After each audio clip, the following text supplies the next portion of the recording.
Sergio Nangeroni, 62 ans, prof d'histoire géo, pilote à mes heures, moniteur de ski et 2-3 autres bricoles encore. Alors j'ai commencé, comme beaucoup d'autres choses d'ailleurs, j'ai commencé la moto assez tard puisque j'ai passé le permis moto à 39 ans, à un âge où peut-être il n'en est plus trop question. Enfin en tout cas, oui voilà, j'ai commencé assez tard, même si j'avais eu quelques petites expériences en tout-terrain avec des copains quand j'étais jeune. La piste à 42, parce que je roulais, mes copains me voyant rouler sur la route d'une manière non conforme avec la réglementation, m'ont rapidement conseillé d'aller dans des endroits dédiés à ça, en l'occurrence des circuits. Et la compétition, 2 ans après.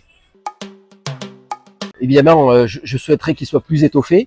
Disons que j'ai commencé par plusieurs saisons en championnat de France d'endurance, pour lequel on a gagné la catégorie prototype à une époque où notre moto avait été équipée par un système Behringer-Ohlins, bref. Ensuite, j'ai voulu gagner en vitesse. Je suis allé donc faire du 1000 promo sport pendant plusieurs saisons, avant d'acheter une moto européenne, en l'occurrence une Aprilia RSV4, et d'aller faire 5 saisons en European Bike, une très belle coupe, organisée par mon ami Thierry Capella.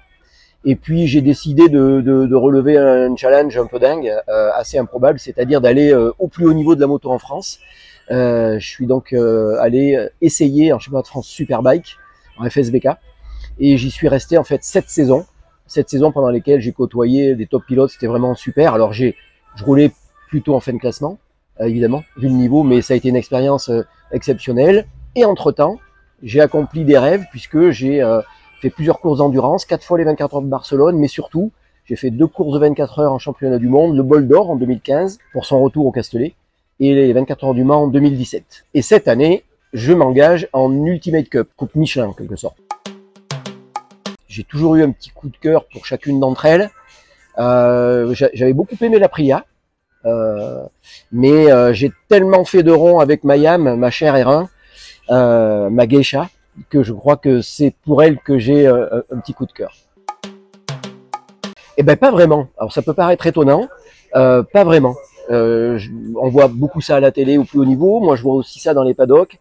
J'ai pas vraiment de rituel. J'essaie juste de trouver un peu de concentration. C'est vrai que à un moment je rentre un peu dans ma bulle, mais pas vraiment de rituel, pas de morceaux de musique, pas de chichi, pas de trucs vestimentaires. Non. Franchement, non. Je suis désolé de vous décevoir pour ça.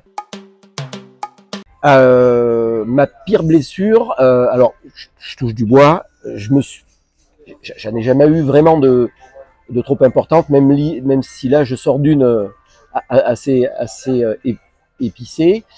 Je crois que en termes de douleur et d'approche de la moto, c'est plus les crises d'arthrose terribles que j'ai eues et qui ont nécessité ma double opération des 2 hanches. Mais pas de blessure, pas de douleur, de blessure proprement dite. C'est d'abord, quand je roulais sur la route et que je faisais pas de compétition, c'est d'abord un magasin dans lequel j'avais pris l'habitude de venir pour m'équiper, pour me promener, voilà. Et dès lors que je me suis mis à la compétition, cette fréquentation du magasin, elle s'est imposée de nouveau à moi, mais dans une approche plus sportive. Et au gré des rencontres, un partenariat s'est noué il y a déjà presque 15 ans, peut-être maintenant. Et donc c'est un partenariat vraiment historique. Donc c'est un peu comme ça que c'est parti de manière assez naturelle finalement, et qui ne s'est jamais démenti depuis une quinzaine d'années. Alors financer une saison de moto, c'est bien sûr le plus difficile qu'il y a à faire dans le cadre de cette activité, de ce projet sportif. C'est un sport mécanique, assez peu reconnu en France, la moto, ça a toujours été le cas. Donc c'est très difficile de pouvoir financer ça, de trouver des partenaires. Donc je tiens le coup grâce à des aides en grande partie matérielles. C'est le cas pour Maxxess par exemple, entre casques, recharge d'airbag, gants en bottes, etc.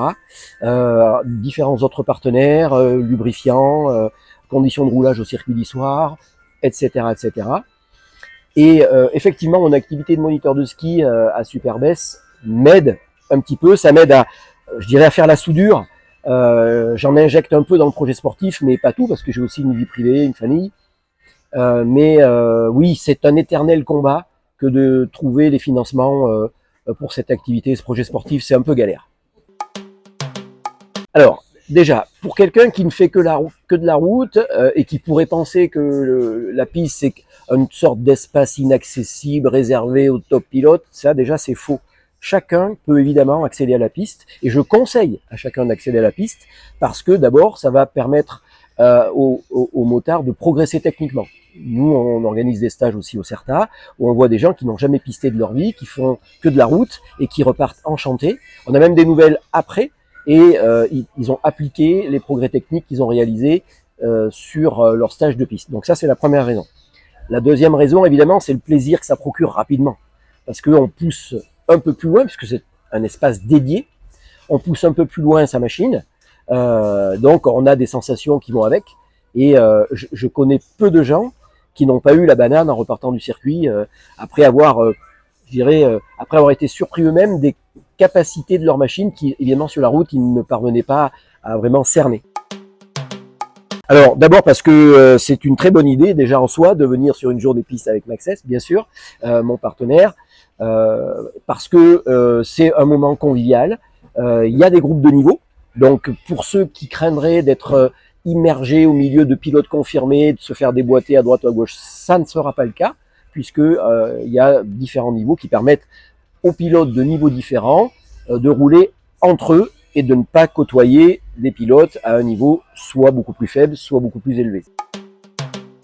Alors, la genèse de la Volca Maxxis ou de la Maxxis Volca, peu importe. Écoute, je me rappelle même plus, c'est ancien ça aussi. Je me rappelle même plus le point de démarrage, mais j'ai envie de dire que ça s'est fait aussi naturellement au gré de ce partenariat. Et effectivement, l'idée d'organiser quelque chose ensemble, elle s'est rapidement imposée. Je dirais à nous, les deux parties, hein, c'est-à-dire Maxxis et le Volcanic Experience, qui est le nom de mon team et de mon association. Alors c'est une petite association, mais évidemment à laquelle je tiens beaucoup, qui a été créée il y a plus d'une quinzaine d'années. Alors on est peu nombreux, on n'a pas beaucoup de moyens, mais on y va aussi avec la passion, et c'est sous l'égide de cette association que nous organisons les journées à Issoire, que nous organisons évidemment celle avec Maxxis, et c'est un peu ce qui sous-tend un peu mon projet sportif, c'est-à-dire que mon projet sportif et le Volcanic Experience sont indissociables, puisque effectivement c'est le Volca qui permet l'organisation de ces journées et qui m'aide à financer un peu le projet sportif. Donc il y a osmose totale.